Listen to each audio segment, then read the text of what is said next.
मेरी पत्नी को देखा है क्या? वो राम भगवान है? वो राम कौन है? एक राम ये भी सुना है कि जो रावण को मारते वो राम भयो रोस रन रावण मारा।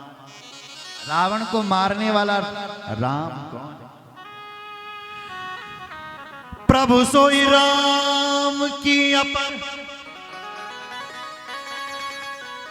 कोहु जाय जपत त्रिपुरा। सत्य धाम सर्वज्ञ तुम कहूं विवेक विचार। सत्य धाम सर्वज्ञ तुम, आप सब कुछ जानने वाले हैं महाराज, इसलिए विवेक से मुझे समझाए कि राम कितने, जी समझाए। जैसे मिटी मोर भ्रम भारी, कहूं सो कथा नाथ विस्तारी। हे नाथ, हे गुरु जी, जिससे मेरा संशय दूर हो जाए वो कथा सुनाओ ना। अब याज्ञवल्क्य जी बोल बड़े बड़े, अभी तक गुरुजी शिष्य प्रश्न कर रहे थे, अब गुरुजी मुस्कुराते हुए बोले, याज्ञवल्क्य बोले मुस्काई। याज्ञवल्क्य बोले मुस्काई। याज्ञवल्क्य बोले मुस्काई। याज्ञवल्क्य बोले मुस्काई। तुम ही विदित रघुपति प्रभु ताहि। तुम ही विदित रघुपति प्रभु ताई। तुम ही विदित रघुपति प्रभु ताई। तुम ही विदित रघुपति ताई। राम भगत तुम मन क्रम बानी। राम भगत तुम मन क्रम बाणी। चतुराई तुम्हारी मैं जानी। चतुराई तुम्हारी मैं जानी।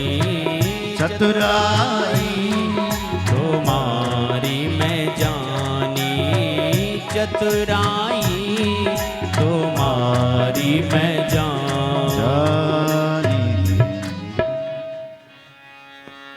याज्ञवल्क्य मुनि बोले मुस्काए। याज्ञवल्क्य बोले मुस्काए। तुम वही विदित रघुपति प्रभुताई। हे याज्ञवल्क्य जी मुस्कुराते हुए कहते हैं, हे भरद्वाज जी, तुम राम जी के बारे में इतना सब जानते हो, फिर भी राम जी के ही लिए प्रश्न कर रहे हो। ओहो, मुझे पता चल गया है कि तुम राम के भगत हो। राम भगत तुम मन क्रम बानी। तुम मन क्रम बाणी से राम जी के भक्त हो। चतुराई तुम्हारी मैं जानी। तुम्हारी चतुराई को मैं जान गया हूं।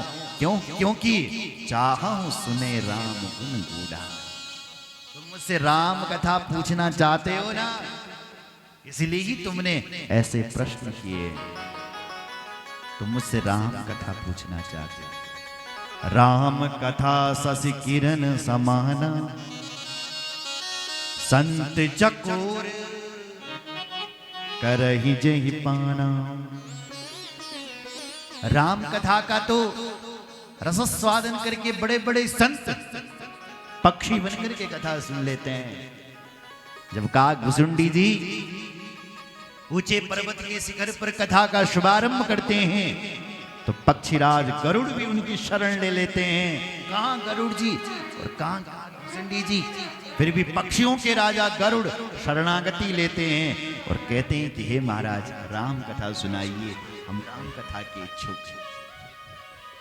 बोलो जय श्री राम। जब अहिरावण ने भगवान राम को नागपाश में बांध दिया था तो पक्षीराज गरुड़ को बुलाया गया।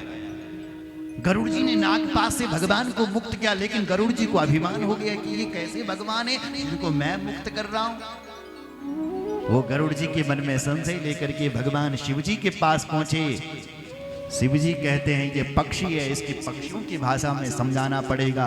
इसलिए पक्षीराज गरुड़ को काकभूषुंडी जी के पास ले गए, जो दिन रात राम जी के गुणानुवादों को गाते हैं। कहते हैं ये तुम्हें समझाएंगे, क्योंकि मेरा समझाया हुआ तुम्हें समझ में नहीं आएगा, क्योंकि तुम पक्षी हो। और ये पक्षियों की भाषा में राम कथा निरंतर गाते रहते हैं इन पहाड़ों के शिखरों पर। इसलिए हे पक्षीराज गरुड़, तुम काकभूषुंडी जी के पास रहो, ये तुम्हें राम कथा सुनाई। उन्होंने ये राम कथा सुनाई थी, वो कथा मैं तुम्हें सुनाने जा रहा हूं। आज याज्ञवल्क्य जी कहते हैं जिस कथा को काकभूषुंडी जी दिन रात गाते हैं, इसी कथा को भगवान शंकर दिन रात भवानी को भी सुनाते हैं, भगवती पार्वती को ये कथा सुनाते हैं। क्योंकि हे भरद्वाज जी, जैसे संशय तुम्हारे मन में हो रहा है कि राम कितने हैं, ऐसे संशय भवानी के सती जी के मन में भी हुआ कि राम कितने। ऐसे संशय कीन भवानी, महादेव तब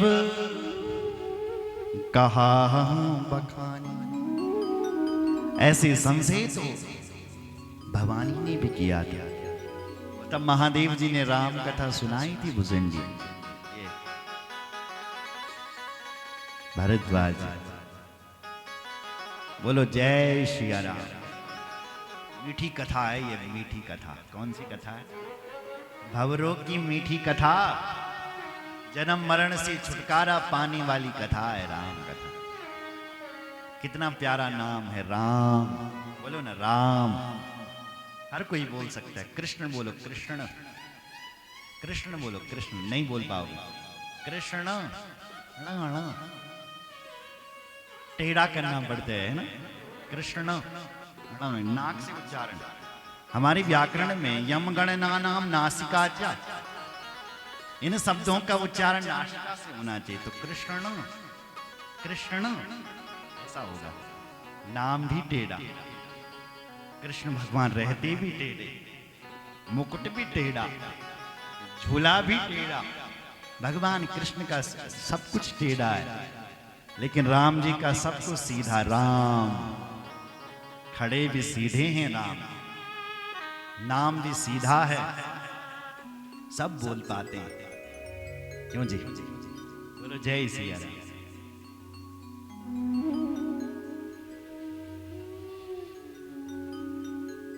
बोलो जय श्री राम।